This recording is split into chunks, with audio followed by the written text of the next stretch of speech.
Rev up your engines!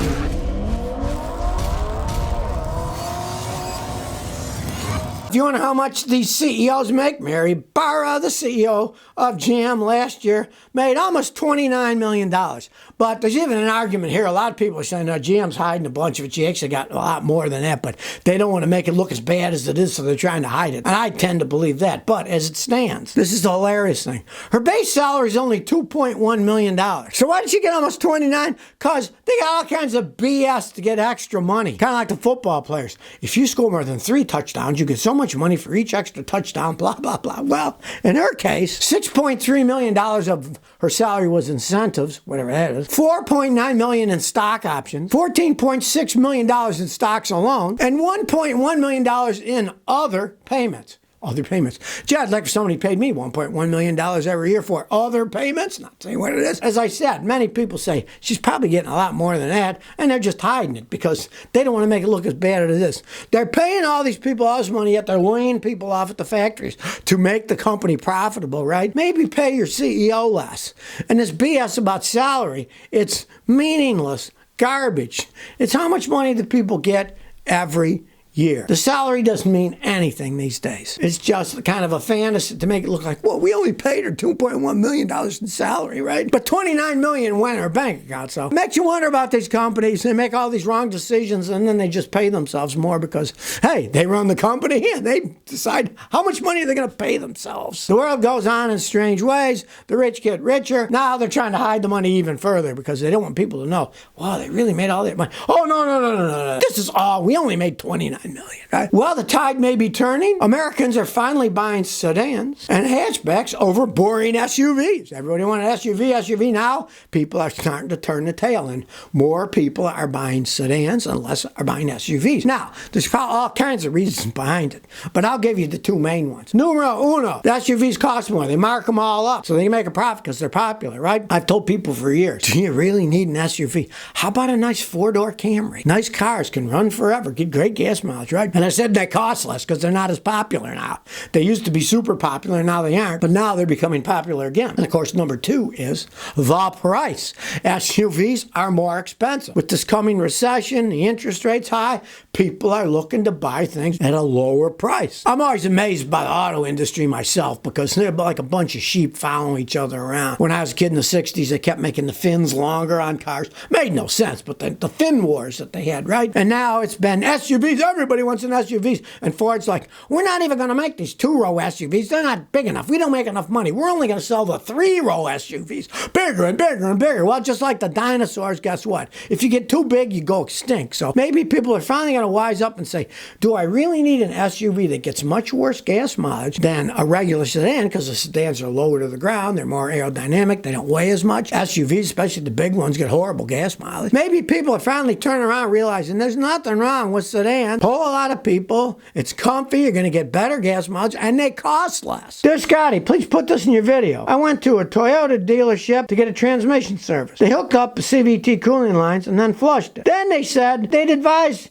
me spending another $285 for a transmission pan gasket parts and labor. When I asked them why they didn't do that when they did the job, they said, well, they didn't have the gasket in stock, and they could do it later, and they wouldn't charge you for the fluid. So they ended up charging me $485 because they could, and decided not to tell me they didn't have the part until they were done flushing with it. I went to Toyota of Walla Walla, Washington, and never will again. Please spread the story. Thanks, Benjamin Rees. You know, I mean, it's just too much. To begin with, they flushed the CVT transmission, right? I never advise flushing a transmission. Transmissions have lots of tiny little holes and stuff in them. If you flush, crud can get pushed into a hole. Sometimes the flush machines have too much pressure. They blow seals. And interesting enough, he says in his letter, when I got it back, it was leaking. Yeah, exactly. So I told them, you don't want to flush them. You end up having leaks you didn't have in the first place. And then they wanted more money and said, oh, by the way, we need to do this, but we don't have the parts. So, you can come back later and we won't charge you extra for the fluid. La, la, la, It's unbelievable how they treat people these days. I mean, it just rattles my cage. But if you listen to me, stay away from the dealers. They can't rip you off if you're not there with your car. That's just the way it goes. If they want to do things like this, hey, these things happen to you, tell me about it. then I'll tell the world about it. Everybody can see, here's what's actually happening behind the scenes. Here's what they're trying to do to people. Because they just think, he's just one guy. Who does he know? We'll rip him off, right? Well, you tell me, then millions of people can know. So that's the advantage of the internet here. We can share all this information, and we can shame people who are ripping people off. ASU says, what gear oil is best for my Lexus LS400 1999 model? Always stick to the factory original equipment oil. It's not that more expensive. They can only get so much for this oil. I realize Lexus doesn't make oil. They buy them from other companies.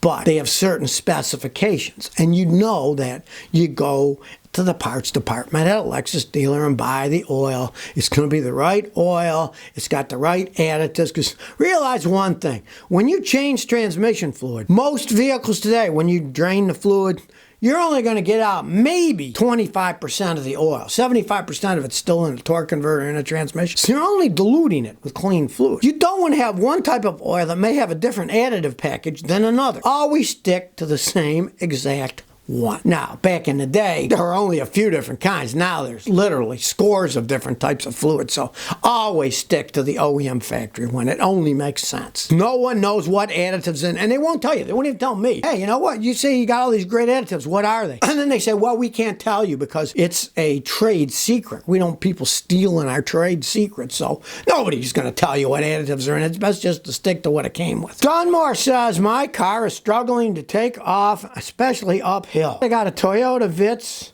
157,000 kilometers. Serviced it a week ago, no change, and it has a new fuel pump. Let's hope when they change the fuel pump, they also change the fuel filter. Because a clogged fuel filter will do the same exact thing. Now, let's say the fuel filter and the pump have been changed. Then, the next thing you want to do is have the catalytic converter pressure tested. You get a gauge, take an oxygen sensor up, plug in the gauge and see what the pressure is, or pay a mechanic to do it. Catalytic converters aren't supposed to build up hardly any back pressure, right? Maybe half a pound pressure, PSI or something. You hook up a gauge and you find you got 5, 6, 7, 8, 9, 10 pounds back pressure. It means your catalytic converter is clogged, and then it will not be able to go uphill. Now, past that, then it gets complex. You'd need a mechanic to see maybe your mass airflow sensor is going bad. Maybe you've got bad fuel injectors that are all worn out and dirty and they can't spray the fuel in. I mean, it's worthwhile thing just for what the heck. Get some good fuel injector cleaner like friend Bernie in Albuquerque, the ATS fuel cleaner. Put it in the gas tank, give it a couple hundred miles of driving. If there's anything clogging up the system with carbon, that will clean it out. And it could be that too. Matt129 says, does adding acetone to your gas tank improve gas mileage? People tell me, oh, you put acetone, you get better gas mileage, 30%. I'm thinking about trying it. What do you think? Don't. Acetone's really strong, like fingernail polish remover, right? It can destroy your fuel pump, your fuel injectors, your fuel line. You don't want to put that in a car. And even regardless of that, you put acetone in your system. Acetone is not cheap. What if you get a little bit better gas mileage, but you're paying so much for the acetone, it would not even be cost effective. It's like these people that say, I'm going to get a hydrogen generator to generate hydrogen from water and then burn the hydrogen. The net effect of the electrolysis of turning water into hydrogen takes more energy than you get burning hydrogen. It's a net loss process. On top of, if you start just injecting hydrogen into your system, it's going to screw up your air-fuel ratio that your computer's doing. So, in the case of acetone, it's so dangerous anyways. You do not want to put it in a car. You don't. You could burn up the catalytic converter. You can do all kinds of damage. Stay away. Meryl Gotti says, why isn't my AC ice cold? I'm in Ohio. I got 2020 Honda CR-V. It's not ice cold in the summer. It works, but it's not ice cold. Have your refrigerant checked with a pressure gauge. You're probably low on refrigerant. Now, realize this. For some reason, Hondas leak faster than, like, say, Toyotas. You got a compressor, right? And that compresses the refrigerant to make it cold. It runs off the belt on your engine, right? So it spins. Well, since it runs off the belt, it's got a shaft. The shaft has a seal. Now, the seal has to let a little bit of refrigerant oil leak, because if it didn't, the seal would run dry, burn out, and it would leak out fast. I've seen Toyotas that every 10 or 12 years, they need a little refrigerant added. But Hondas,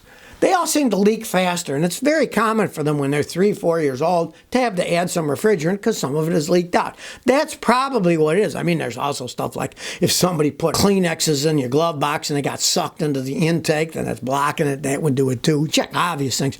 But most of the time on Hondas, it's just that they lose refrigerant over time, and then you got to refill them back up again. And modern cars use such a small amount of refrigerant. When I was a kid, they had systems that would use 4 pounds of refrigerant in the system. Some of these modern systems use 3/4 of 1 pound. So they use so much less refrigerant that even if a tiny amount leaks out, they'll be cold but not ice cold. So you're probably just low.